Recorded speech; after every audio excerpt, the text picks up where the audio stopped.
statistic that says that Rumi or Maulana is the most famous or best-selling Persian or best-selling poet in the whole of the Western world.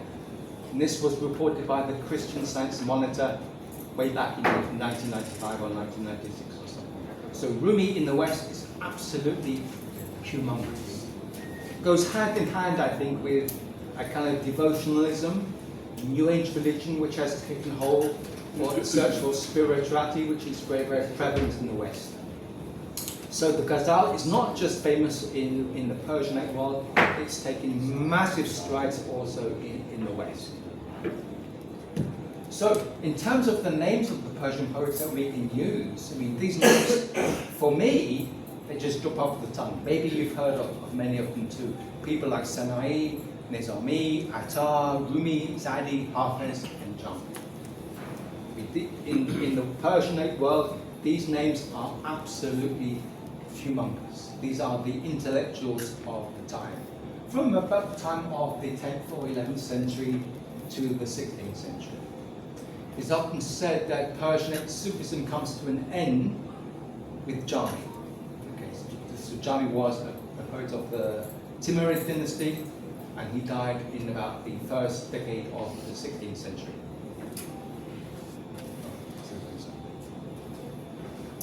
So what did the Persian poets write? What are the forms of poetry? Well, of course, you will know as well, in the Indian tradition, you have these same forms. The first form is the rubaiyat, or in English, the quatrain. And the quatrain is famous because it demonstrates a very, very clever wit. Not much can be said, however, in the quatrain because of its size. What can you say in 4 lines? Not very much. It's very, very limited. Became famous in the West because, of course, we have the quatrains of Umar Khayyam, translated into English by Edward Fitzgerald. But in the 19th century, the rubaiyat of Umar Khayyam became absolutely the most famous piece of poetry in the West, to the extent that there are anecdotes told about British soldiers going to the First World War, and in their pockets, instead of the Bible, they would have the rubaiyat of Umar Khayyam. So it became something like a sacred book, if you like. The second form is the Masnavi, or rhyming couplets. As you know, the Masnavi can be absolutely humongous. It can be lines and lines and lines. It can be maybe 200 or 300 pages long. Perhaps the most famous Masnavi was written by Rumi. He has a very famous work called the Masnavi Manawi, which was composed in 6 volumes to designate the way of the Sufi path. Okay. Other forms of the Masnavi can include, for example, the work by Attar. He has a very famous Masnavi called, what's it called? Conference of the Words. Conference of the Words. Mantiq, of course. So this Masnavi is a work in which, of course, you have the idea of the Simorg. Simorg is the symbol for God, and of course the birds are found on this famous journey and in search of the Simorg, and they realize that they themselves are the Simorg. Simorg are the 30 birds. That's a literal translation of the Simorg. So the Masnavi is very, very famous. It's a very useful genre of Persian poetry. Thirdly, we come to the Ghazal, what we're going to be talking about today. The Ghazal was usually about 10 to 20 lines in length, so not very long, but quite difficult in the respect that at the end of each line, you have the same rhyme.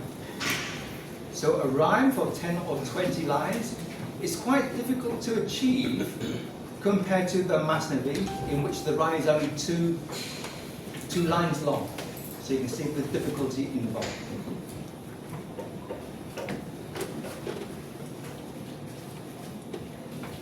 I want to turn now to the features of the Ghazal. What makes the Ghazal what it is? So the first, as we mentioned, concerns the rhyme. And the rhyme is positioned towards the end of each line. Okay? After the rhyme, note that after the rhyme, we come across something that we don't really have in English, something called the radif. And the radif is a repetition of a word or it can be a whole phrase, several words running together. And these parrots are functioning to serve as a form of unifying the different components of the ghazal.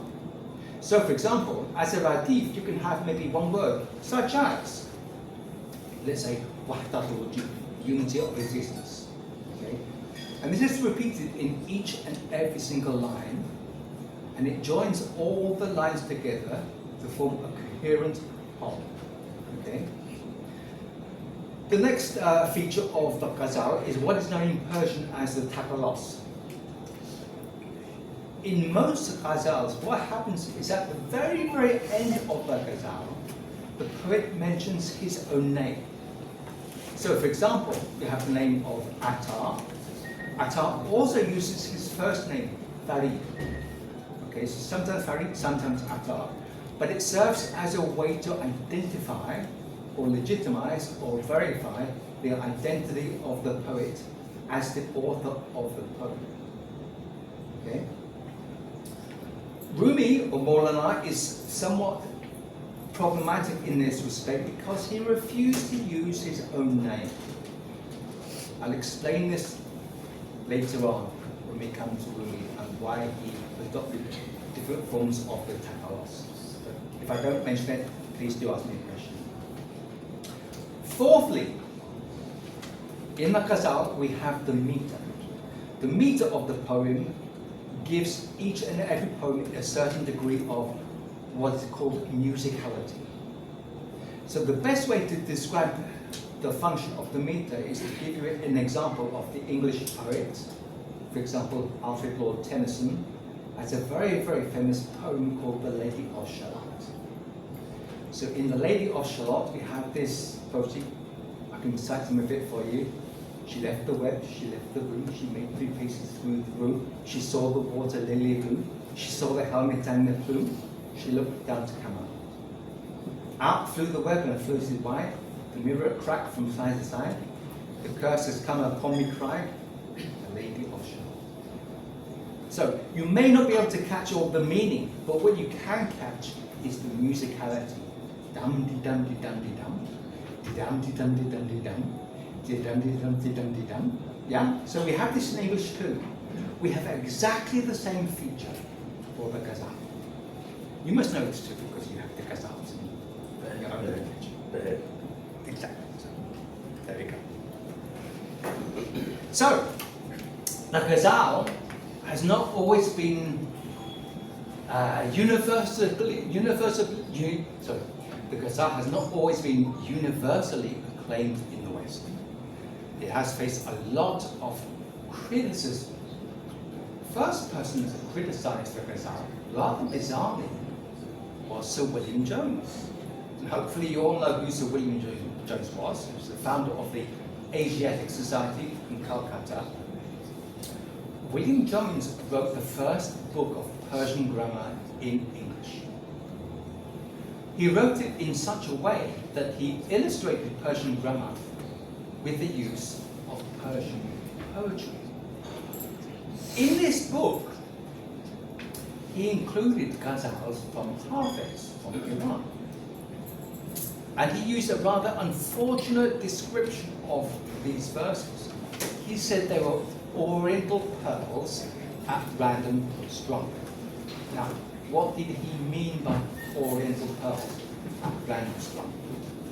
What he meant is that the seemingly random structure of the ghazal meant that line 9 could quite easily have come in the place of line 2.